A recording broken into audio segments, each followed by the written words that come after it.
D4 news देख रहे तमाम दोस्तों को दीपक भंडारी का नमस्कार। चर्चा करेंगे दिन भर की बड़ी खबरों पर। आपको बता दें कि मुख्यमंत्री चरणजीत सिंह चन्नी के भांजे भूपेंद्र सिंह हनी से बरामद हुई करोड़ों की रकम ने एक नई चर्चा छेड़ दी है। आखिरकार मुख्यमंत्री चरणजीत सिंह चन्नी के भांजे के पास एक साथ इतनी बड़ी रकम कहां से आई, ये चर्चा का विषय बना हुआ है।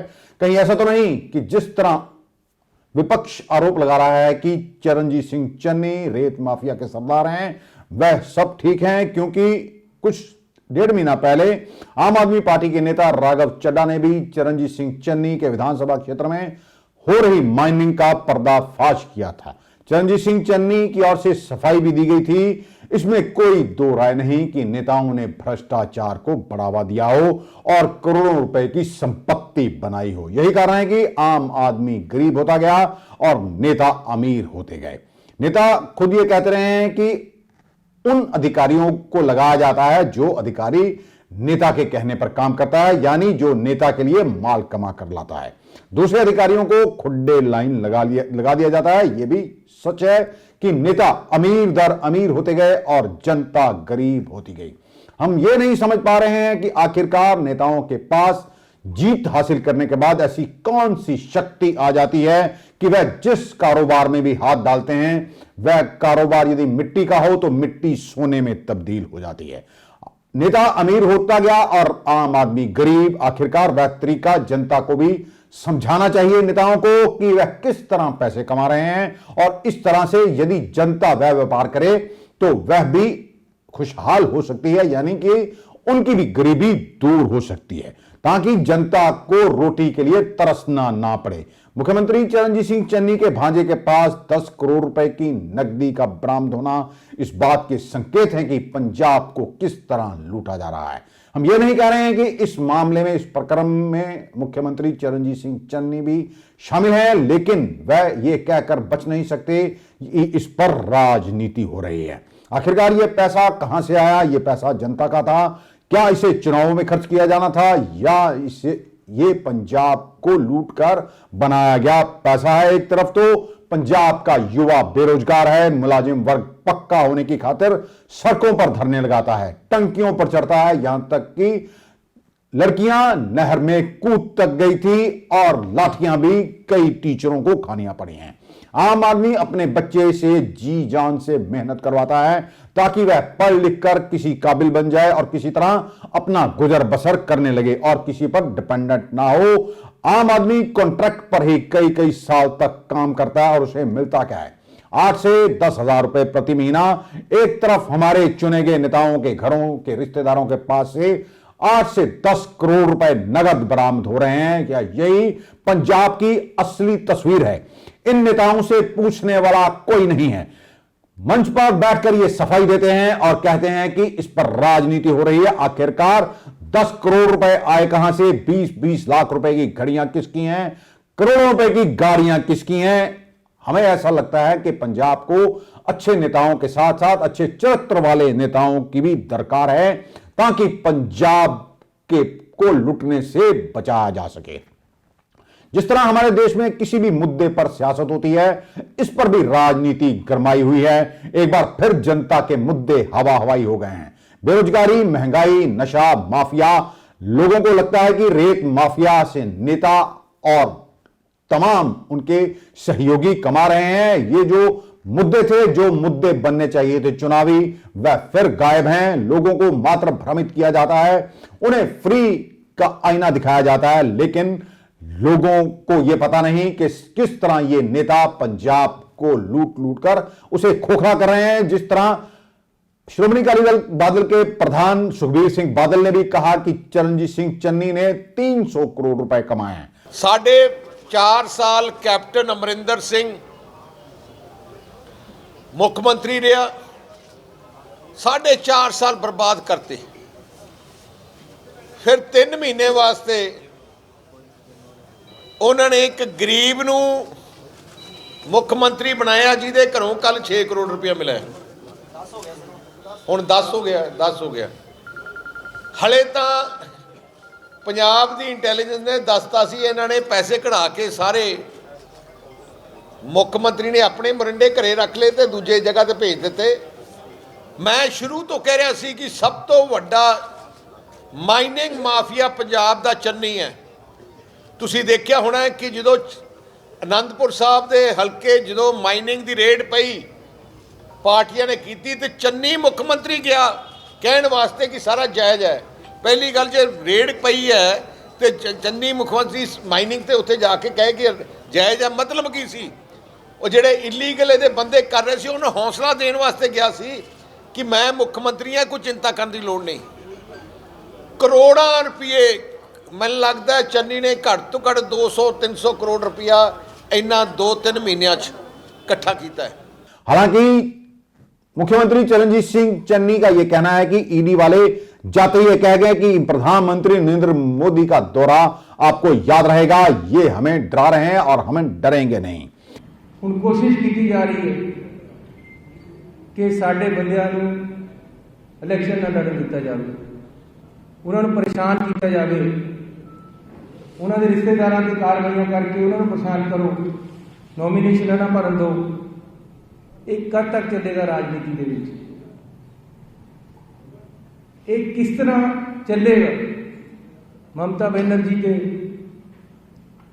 तमिलनाडु के विच जिथे ओपोजिशन दी लीडर सरकारां जिथे जितते नहीं लगते उत्थे जाके ईडी नूं टोक दिंदे, उत्थे जाके इनकम टैक्स वाले ठोक देंगे तो नजायज हर गल का परचा कराने की कोशिश की जाती।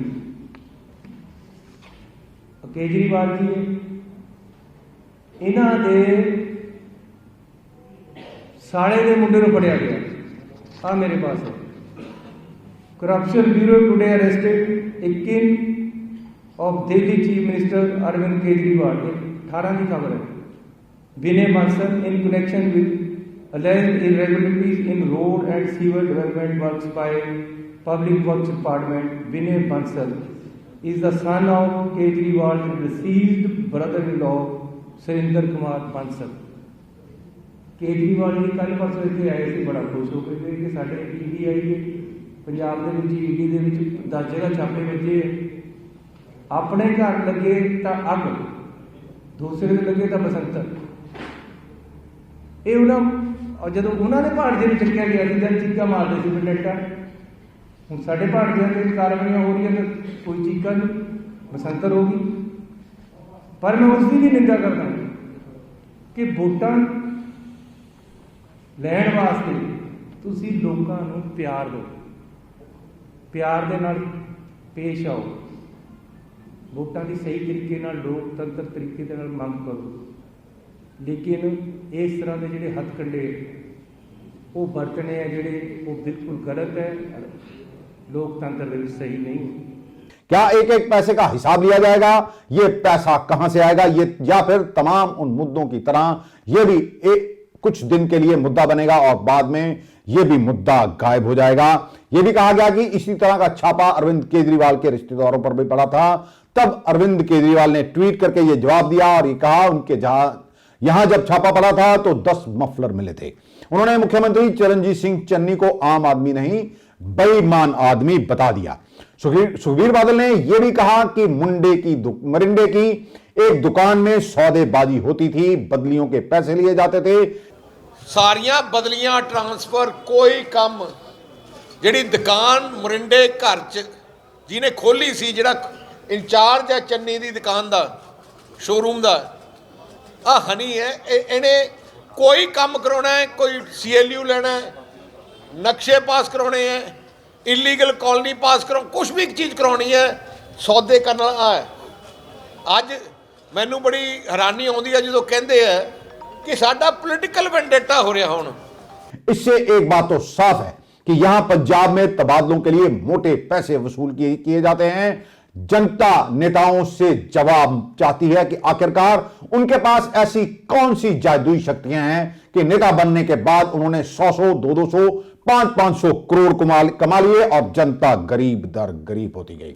नाजायज कॉलोनियों की बात भी नेता कर रहे हैं, जिससे साफ जाहिर है कि तमाम नाजायज कॉलोनियां स्थानीय नेताओं की सरपरस्ती में ही बनती हैं। इसका मतलब नवजोत सिंह सिद्धू कांग्रेस के जो प्रदेश अध्यक्ष हैं वह जो कह रहे हैं कि आखिरकार किस तरह इन नेताओं के चुंगल से पंजाब को छुटकारा दिलाया जा सके, वह समझ नहीं आ रहा। सारे प्रकरण पर नवजोत सिंह सिद्धू ने मात्र इतना कहा है कि पैसे मिलने से कोई आरोपी नहीं हो जाता, लेकिन उनसे भी जनता सवाल मांगती है। क्या कांग्रेस ये कहकर मात्र उसके ये तमाम आरोप साफ हो जाएंगे कि इस पर राजनीति हो रही है? आखिरकार इतनी बड़ी रकम आई कहां से? कौन नहीं जानता, जब सरकार सत्ता में आती है और सत्ता पर काबिज नेताओं और उनके रिश्तेदारों जो हैं उनके साथ साथ होते हैं, वो मोटा पैसा कमाते हैं। जनता का सोचना होगा, क्योंकि ये सभी एक ही थैली के चट्टे बट्टे हैं।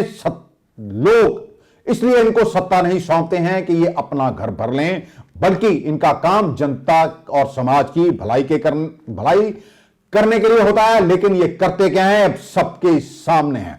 सत्ता मात्र ये सेवा के लिए नहीं, सिर्फ इसलिए चाहते हैं क्योंकि इन्हें लूटने का लाइसेंस मिल जाता है। यह भी साफ हो चुका है कि मोटी रकम लेकर नेता अधिकारियों की नियुक्तियां करते हैं और बाद में किस तरह जनता का खून चूसा जाता है और चुनाव में फ्री के प्रलोभन देकर जनता को बहकाया जाता है। हमारा मकसद एक ही है कि आखिरकार पंजाब किस तरह से फिर खुशहाल हो सकेगा, किस तरह पंजाब को ये नेता दीमक की तरह चाट रहे हैं। वैसे यदि इन्हें ना रोका गया तो एक दिन पंजाब खोखला हो जाएगा। हमारी जवानी बाहर जा रही है, ये प्रदेश बुजुर्गों का प्रदेश बनकर रह जाएगा। इसलिए सबको जागना होगा। आखिरकार नेताओं की चिकनी चुपड़ी बातों में आप लोग आते क्यों हैं? आप एक आजाद मुल्क के आजाद शहरी हैं, आपको इनसे डरने की आवश्यकता नहीं है। हो सकता है कि आप इनके बाहुबली किरदार से डरते हो, लेकिन आपको जागना होगा, क्योंकि यह तंत्र आपकी सुरक्षा के लिए बनाया गया है।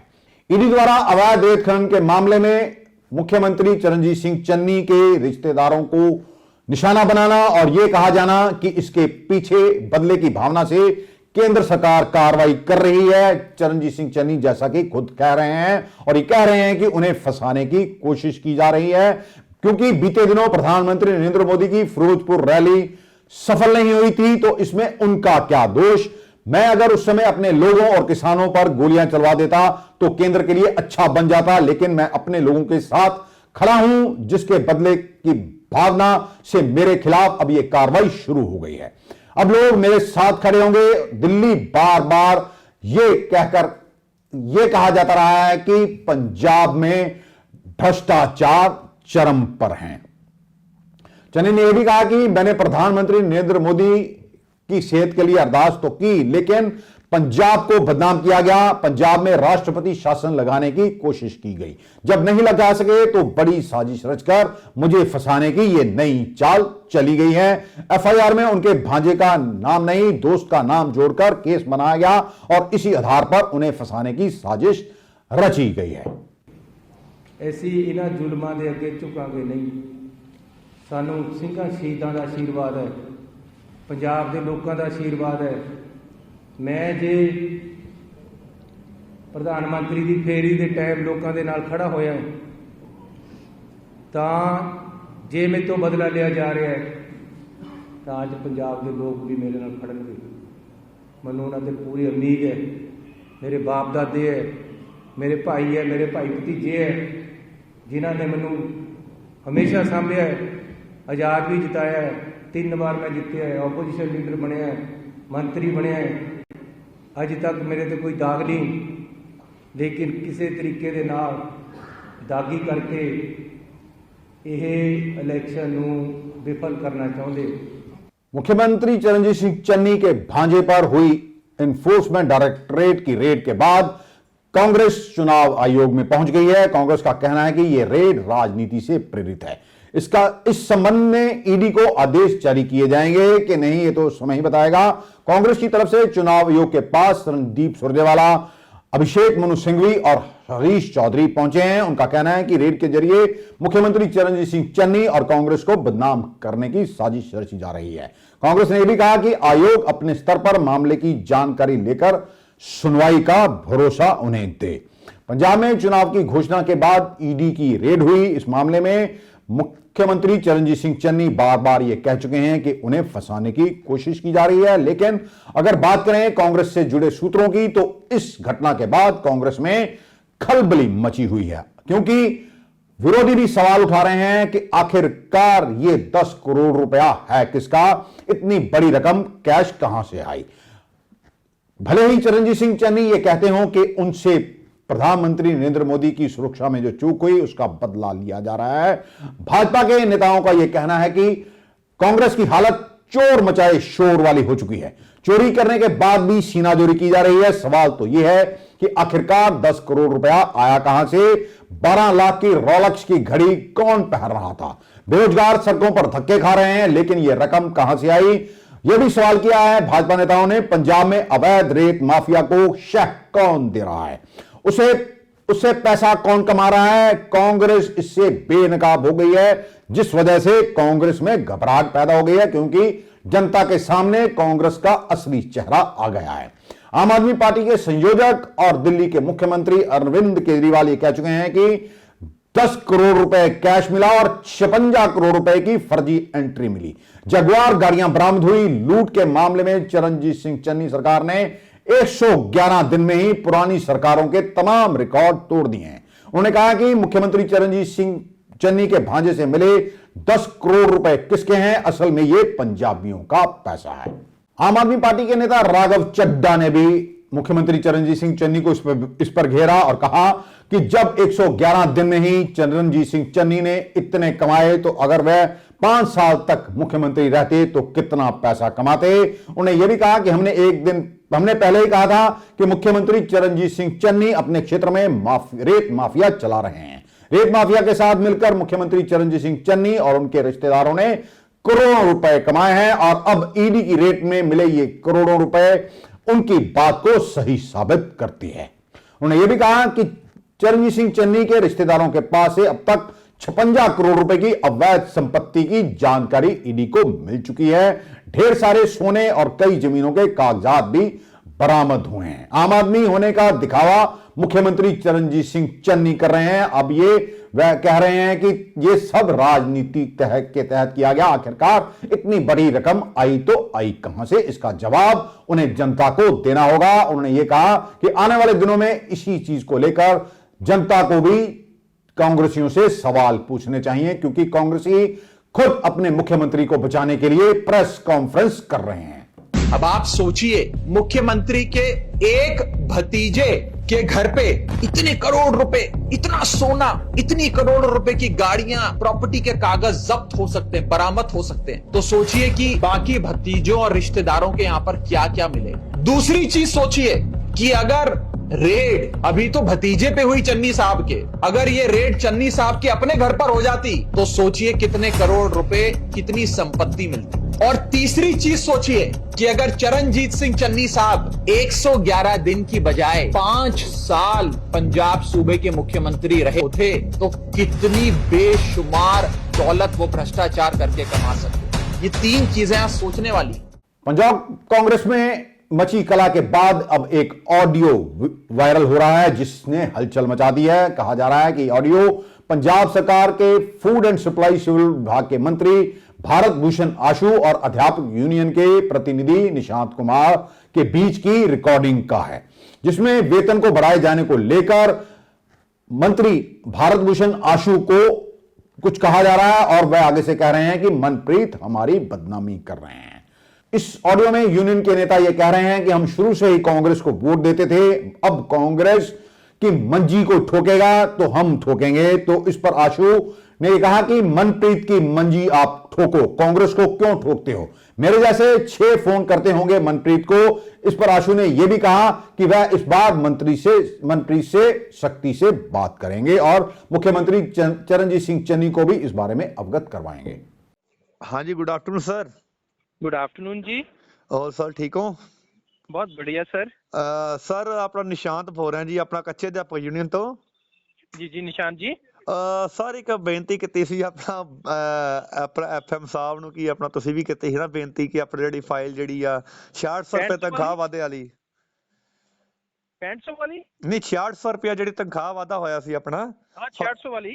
ਹਾਂਜੀ ਹਾਂਜੀ ਮੈਂ ਫੇਰ ਦੁਬਾਰਾ ਕਹਿਣਾ ਮਤ ਸਰ ਪਤਾ ਕੀ ਚੱਕਰ ਆ ਜੀ, ਗੱਲ ਪਤਾ ਕੀ ਆ ਜੀ, ਚਲੋ ਆਪਾਂ ਹੁਣ ਸਾਡੀ ਬਦਨਾਮੀ ਕਰਾਉਣ ਤੇ ਹੀ ਤੁਲਿਆ ਹੋਇਆ। ਮੈਂ ਕਰਦਾ ਯਾਰ। ਹਾਂਜੀ ਮੇਰੀ ਇੱਕ ਬੇਨਤੀ ਸੁਣੋਗੇ ਸਰ ਛੋਟੀ ਜੀ?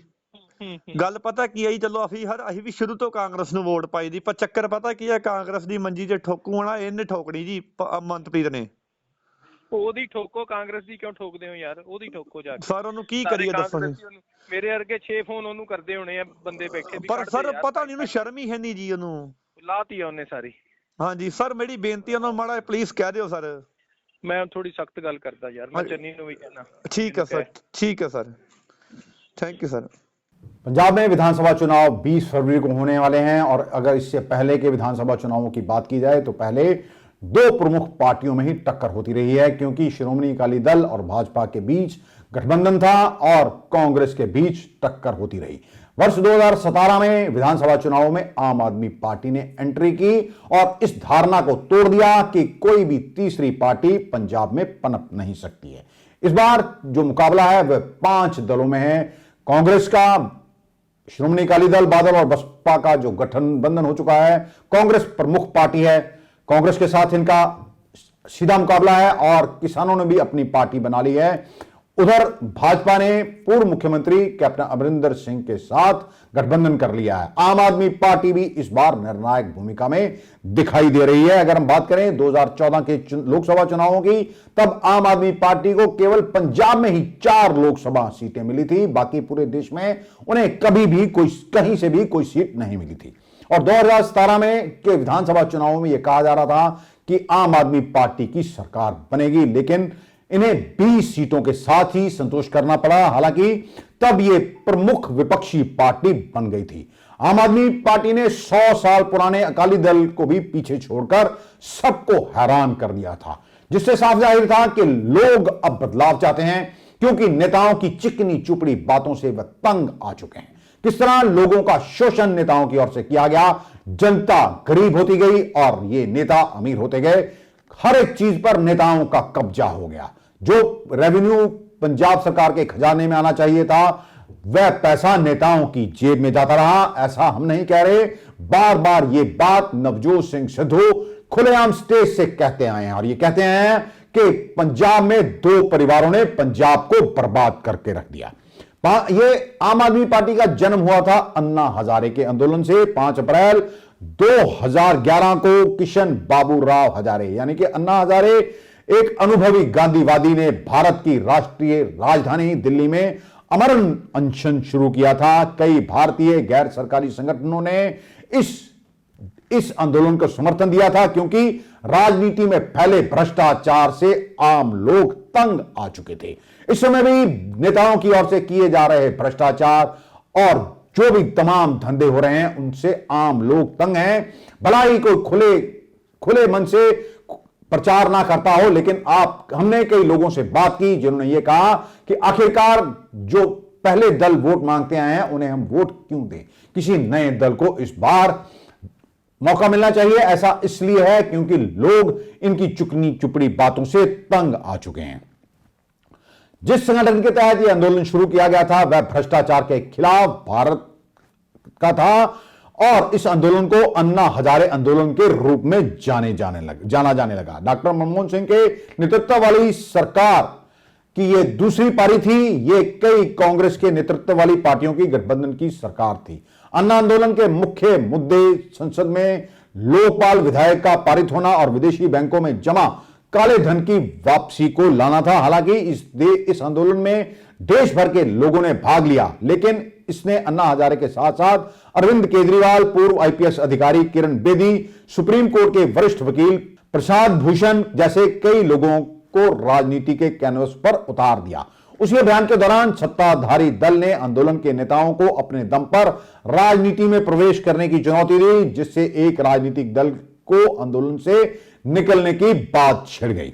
अन्ना हजारे आंदोलन को गैर राजनीतिक रखने के पक्ष में थे, लेकिन अरविंद केजरीवाल के नेतृत्व में प्रशांत भूषण, किरण बेदी, कुमार विश्वास और योगेंद्र यादव जैसे कई लोगों को एक राजनीतिक दल बनाना चाहिए, ऐसी बात उठी। कांग्रेस और भाजपा और अन्य स्थापित राजनीतिक दलों को चुनौती देनी चाहिए, जो कि देश को दीमक की तरह चाट रहे हैं।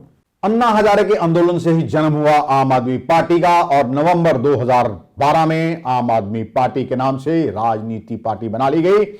चुनाव चिन्ह था झाड़ू। अन्ना के बाद बाबा रामदेव ने भी काले धन के मुद्दे पर आंदोलन करने की कोशिश की और पार्टी बनाने के बाद केजरीवाल ने अपना आंदोलन जारी रखा और अपनी राजनीति जारी रखी। आम आदमी पार्टी की शुरुआत जब हुई तो अन्ना हजारे आंदोलन में पूरे भारत के लोग और संगठन शामिल थे, लेकिन दिल्ली आम आदमी पार्टी का गढ़ बन गया। 2013 के दिल्ली विधानसभा चुनाव में आम आदमी पार्टी भाजपा के बाद दूसरी सबसे बड़ी पार्टी बनकर उभरी।